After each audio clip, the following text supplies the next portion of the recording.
Justice Abhijit Ganguly চেয়েছিলেন, মুখ্যমন্ত্রী কাছে তিনি একটা আবেদন করেছিলেন। আমি বলেছিলাম যে মিডিয়ার কাছে আবেদন না করে লিখিতভাবে আবেদন করুন।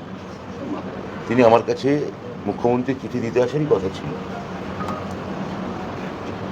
অর্থাৎ তারপরেও তিনি এলেন না।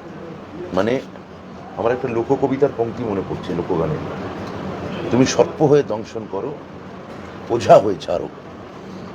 তুমি সর্প হয়ে দংশন করো, ওঝা হয়ে ছাড়ো। মুখ্যমন্ত্রীর কাছে উনিই বলেছিলেন আসবেন, মুখ্যমন্ত্রীকে চিঠি দেবেন আমার মাধ্যমে, মুখ্যমন্ত্রীর কাছে এটার একটা বিচার চাইবেন। তারপর উনি ব্যাক আউট করলেন, এবং এই যুক্তিটা কোনো যুক্তি হতে পারে না যে যুক্তি উনি বলছেন। শিক্ষা দপ্তর পুলিশ প্রশাসনের সঙ্গে কোনোভাবে যুক্ত নয়।